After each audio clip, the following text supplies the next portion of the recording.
പണം നേടുന്നതിനായി എന്ത് ക്രൂരകൃത്യവും ചെയ്യാൻ ഒരാളുടെ മനസ്സ് പാകപ്പെടുന്നത് എങ്ങനെയെന്ന ചോദ്യം കാലങ്ങളായി നമുക്ക് ചുറ്റും അലയടിക്കുന്നുണ്ട്. അത്തരം പ്രേരണകൾക്ക് വശംവദരാകുന്നവർ ലഹരിക്ക് അടിപ്പെടുക കൂടി ചെയ്യുമ്പോൾ അവർ നമുക്ക് ചിന്തിക്കാൻ പോലും കഴിയാത്ത കുറ്റകൃത്യങ്ങളിലേക്ക് നയിക്കപ്പെടും. അത്തരമൊരു കൊലപാതകം ഒരുപക്ഷെ കേരളത്തിനകത്തും പുറത്തുമുള്ള മലയാളികളെ ആകെ അക്ഷരാർത്ഥത്തിൽ അരക്ഷിതബോധത്തിൻ്റെ തടവറയിലേക്ക് തള്ളിയിട്ട ഒരു കൊലപാതകം. 80കളിൽ കേരള ജനതയെ ഞെട്ടിച്ച കരിക്കിൻവില്ല ഇരട്ടക്കൊലക്കേസിനെ കുറിച്ചാണ് ബിയോണ്ട് ദ ചാപ്റ്റർ ഇന്ന് സംസാരിക്കുന്നത്.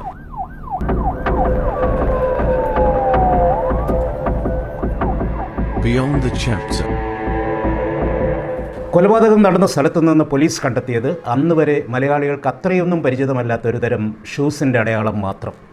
കൊള്ളയടിക്കുന്നതിനിടയിൽ വീടിനുള്ളിൽ നിന്ന് വാരി വലിച്ചിട്ട രക്തം പുരണ്ട കടലാസുകളിലായിരുന്നു ഈ ഹീൽ അടയാളം കണ്ടത്. പുറം ലോകവുമായി കാര്യമായി ബന്ധമില്ലാതിരുന്ന ഒറ്റയ്ക്ക് താമസിച്ചിരുന്ന ദമ്പതികളുടെ കൊലപാതകം വാർത്തകളിൽ നിറഞ്ഞതോടെ അക്കാലത്ത് തനിച്ചു താമസിക്കുന്ന പ്രായമായവർക്ക് രാത്രി കഴിഞ്ഞു കൂടുന്നത് പേടിയുണ്ടാക്കുന്ന കാര്യമായി മാറി. 1980 ഒക്ടോബർ 6-നാണ് നാടിന് നടുക്കിയ ഈ ഇരട്ടക്കൊലപാതകം നടന്നത്. പ്രവാസ ജീവിതത്തിൽ സ്വരുക്കൂട്ടിയതെല്ലാം കൂട്ടിപ്പിടിച്ചാണ് ജോർജും റേച്ചലും തിരുവല്ലയിൽ വിശ്രമ ജീവിതത്തിനായി എത്തിയത്. 80കളുടെ പ്രൗഢി വിളിച്ചോതുന്നതും ആഡംബര നിർമ്മാണ രീതി കൊണ്ട് വ്യത്യസ്തവുമായിരുന്നു കരിക്കിൻവില്ല. തിരുവല്ല കോഴഞ്ചേരി റൂട്ടിൽ നീന്തലക്കര ക്ഷേത്രത്തിന് സമീപമായിരുന്നു ഈ വീട് സ്ഥിതി ചെയ്തിരുന്നത്. പകൽ സമയത്തെത്തുന്ന ജോലിക്കാരി മാത്രമായിരുന്നു വിശ്രമ ജീവിതം നയിക്കുകയായിരുന്ന 64-കാരൻ ജോർജിനും 60-കാരിയായ ഭാര്യ റേച്ചലിനും പുറം ലോകവുമായി ഉണ്ടായിരുന്ന ഏകബന്ധം. വീടിന് ചുറ്റുമായി കൊക്കോ മരങ്ങൾ നിറഞ്ഞു നിന്നിരുന്നതിനാൽ വീട്ടിലേക്ക് അത്ര പെട്ടെന്ന് പുറം ലോകത്തിൻ്റെ നോട്ടം എത്തുകയുമില്ലായിരുന്നു. ഈ വീട്ടിൽ രാവിലെ ജോലിക്ക് വന്ന് വൈകുന്നേരം ജോലി തീർത്ത് സ്വന്തം വീട്ടിലേക്ക് മടങ്ങുന്നതായിരുന്നു ജോലിക്കാരി ഗൗരിയുടെ രീതി. 1980 ഒക്ടോബർ 7 പതിവ് പോലെ ജോലിക്കെത്തിയ ഗൗരി എത്ര തട്ടിയിട്ടും ആരും വാതിൽ തുറന്നില്ല. പന്തികേട് തോന്നിയ ഗൗരി പിൻവശത്ത് ചെന്ന മുറിയുടെ ജനലിലൂടെ അകത്തേക്ക് നോക്കിയപ്പോൾ കണ്ടത് രക്തത്തിൽ കുളിച്ചു കിടക്കുന്ന വൃദ്ധ ദമ്പതിമാരുടെ മൃതദേഹങ്ങളായിരുന്നു. ഭയന്ന് വിറച്ച ഇവർ ഏറെ നേരമെടുത്താണ് സമനില വീണ്ടെടുത്തത്. അയൽവാസികളുടെയും മറ്റും സഹായത്തോടെ ഇവർ പോലീസിൽ വിവരം അറിയിച്ചു. പിന്നാലെ തന്നെ സംഭവം കാട്ടുതീ പോലെ നാട്ടിൽ പടർന്നു. ആക്രമണത്തിനിടെ പിടിയൊടിഞ്ഞ കത്തി റേച്ചലിൻ്റെ ശരീരത്തിൽ കുത്തിയിറക്കിയ നിലയിലായിരുന്നു ഉണ്ടായിരുന്നത്. മുറിയിലാകമാനം ചിതറിക്കിടന്ന കടലാസുകളിൽ രക്തവും ഷൂസിൻ്റെ അടയാളങ്ങളും. മേശപ്പുറത്ത് 4 ചായക്കപ്പുകളുണ്ടായിരുന്നു. റേച്ചലിൻ്റെ ആഭരണങ്ങൾ, ജോർജിൻ്റെ റോളക്സ് വാച്ച് അടക്കമുള്ളവ നഷ്ടമായിരുന്നു. കുത്തേറ്റായിരുന്നു ഇരുവരുടെയും മരണം. ഒരു പ്രൊഫഷണൽ കൊലപാതകം നടത്തിയ കൊലപാതകം എന്ന നിലയിലായിരുന്നു ആദ്യം പോലീസ് ഈ കൊലപാതകത്തെ സമീപിച്ചത്. വൃദ്ധ ദമ്പതികൾ നേരിടേണ്ടി വന്ന ക്രൂരമായ ആക്രമണം പോലീസിനെ അത്തരമൊരു നിഗമനത്തിലേക്കാണ് നയിച്ചത്. പത്തനംതിട്ട ജില്ല രൂപീകൃതമാകുന്നതിന് മുൻപായിരുന്നു ഇരട്ടക്കൊലപാതകം നടന്നത്. അന്നത്തെ ദക്ഷിണ മേഖല DIG അബ്ദുൽ സത്താർ, ആലപ്പുഴ ജില്ലാ പോലീസ് മേധാവി TP Gopinath, crime detachment DYSP KN ബാൽ, തിരുവല്ല CI AK ആചാരി, SI-മാരായ വിൽസൺ ജോസഫ്, NA കരീം എന്നിവരുടെ നേതൃത്വത്തിൽ പോലീസ് എത്തി നടപടിക്രമങ്ങൾ പൂർത്തിയാക്കി അന്വേഷണം ആരംഭിച്ചു. അന്ന് ചെങ്ങന്നൂർ ASP ആയിരുന്നു മുൻ DGP Sibi Mathews. IPS training കഴിഞ്ഞെത്തിയ സിബി മാത്യൂസ് ഏറ്റെടുത്ത ആദ്യ കേസായിരുന്നു കരിക്കിൻവില്ല ഇരട്ടക്കൊലക്കേസ്. നാട്ടുകാരെയും ലോക്കൽ കുറ്റവാളികളെയും ഒക്കെയായി 100 കണക്കിന് ആളുകളെ കേസിൽ പോലീസ് ചോദ്യം ചെയ്തുവെങ്കിലും കൊലപാതകത്തിലേക്കുള്ള ഒരു സൂചന പോലും ലഭിച്ചില്ല.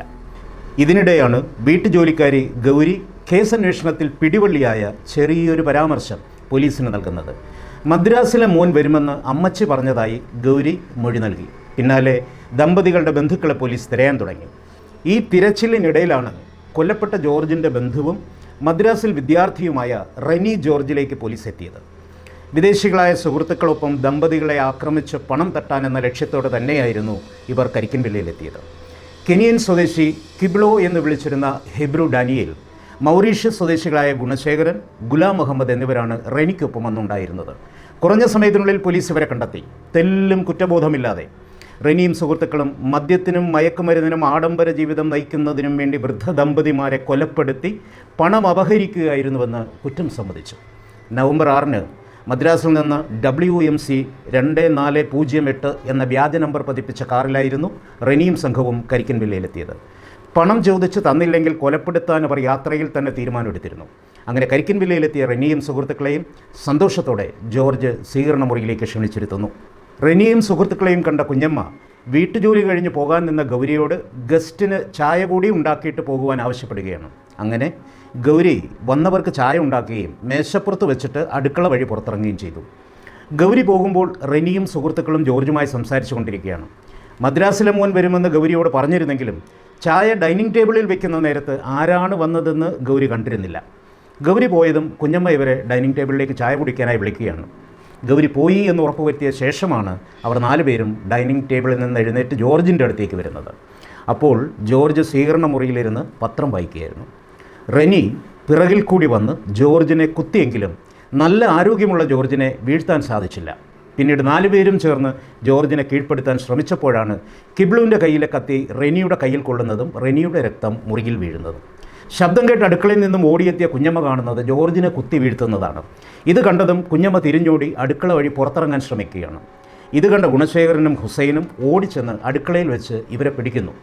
ഹുസൈൻ അടുക്കളയിൽ നിന്നൊരു കത്തിയെടുത്ത് കുഞ്ഞമ്മയുടെ നെഞ്ചിൽ ആഞ്ഞു കുത്തുകയാണ്. ഒറ്റ കുത്തിന് തന്നെ കുഞ്ഞമ്മ നിലത്ത് വീഴുന്നു. ആ കത്തി വലിച്ചൂരാതെ ആ മുറിയിൽ പരതി ഒരു കുപ്പിയെടുത്ത് കുഞ്ഞമ്മയുടെ തലയിൽ ആഞ്ഞടിക്കുക കൂടി ചെയ്യുന്നു.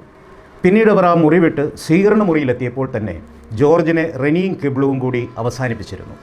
2 പേരും മരിച്ചു എന്ന് ഉറപ്പുവരുത്തിയ ശേഷം പണമെടുക്കാനായി ആ വീട് മുഴുവൻ അരിച്ചു പെറുക്കി. പക്ഷേ പ്രതീക്ഷിച്ചത്ര പണം ആ വീട്ടിൽ നിന്നും കിട്ടിയില്ല.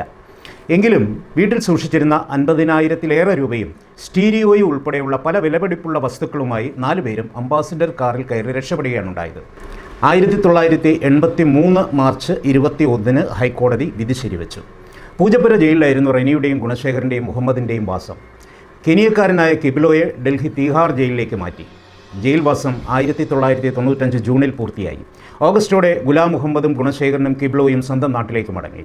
ജയിലിലെ ആദ്യ 6 വർഷങ്ങളിൽ യാതൊരുവിധ മനസ്താപവും ഇല്ലാതിരുന്ന റെനി പുറത്തിറങ്ങിയതിന് ശേഷം ചെയ്യാനുള്ള കൊള്ളയടികൾക്കായുള്ള പദ്ധതികളും തയ്യാറാക്കിയിരുന്നു. ജയിലിനുള്ളിൽ പോലും മയക്കുമരുന്നും മറ്റ് ലഹരി വസ്തുക്കളും റെനിക്ക് സുലഭമായി ലഭിച്ചിരുന്നു. പണം നൽകിയാൽ ഉദ്യോഗസ്ഥരും ഇത്തരം വഴിവിട്ട ഇടപാടുകൾക്ക് കൂട്ടുനിൽക്കുന്ന സാഹചര്യമായിരുന്നു അന്നുണ്ടായിരുന്നത്.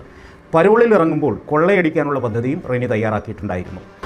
1982 ഈ സംഭവത്തെ ആധാരമാക്കി രവീന്ദ്രൻ നായകനായി ശശികുമാർ സംവിധാനം ചെയ്ത മദ്രാസിലെ മോൻ എന്ന പേരിൽ മലയാളത്തിൽ ഒരു സിനിമയും പുറത്തിറങ്ങിയിരുന്നു. ഇതിനിടയിൽ ഒരിക്കൽ പരോളിൽ ഇറങ്ങിയ റെനി അക്കാലത്ത് മദ്രാസിലെ മോൻ എന്ന പേരിൽ സിനിമയെടുത്ത നിർമ്മാതാവിനെയും വിരട്ടി പണം തട്ടി. കൊലപാതകത്തിലെ ഭീകരത തന്നെയായിരുന്നു കരിക്കിൻപിള്ള കേസ് വലിയ രീതിയിൽ ചർച്ചയാവാൻ കാരണമായത്. എന്നാൽ അടുത്ത ബന്ധുവിനെ വരെ ദയയില്ലാതെ കുത്തിക്കൊന്ന മുഖ്യപ്രതിയായ റെനിയുടെ ജീവിതത്തിലൂടെയായിരുന്നു പിന്നീട് കരിക്കിൻപിള്ള കേസ് വാർത്തകളിൽ ഇടം പിടിച്ചത്. ശാസ്ത്രീയ പരിശോധനയുടെയും സാങ്കേതിക വിദ്യയുടെയും പരിമിതികൾ ഏറെയുണ്ടായിരുന്ന കാലഘട്ടത്തിൽ അതിവേഗം കേസ് തെളിയിച്ച കരിക്കിൻപിള്ള അന്വേഷണ സംഘം ഏറെ പ്രശംസ പിടിച്ചു പറ്റിയിരുന്നു. കേസിന് തുമ്പുണ്ടാക്കിയ വീട്ടുവേലക്കാരി ഗൗരി 2019 ജൂൺ 30 അന്തരിച്ചത്.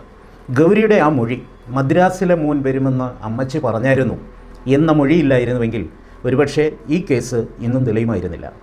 1987 പരോളിൽ ഇറങ്ങിയ റെനി ക്രൈസ്തവ സുവിശേഷകരുടെ പ്രചോദനത്താൽ മാനസാന്തരപ്പെടുകയായിരുന്നു.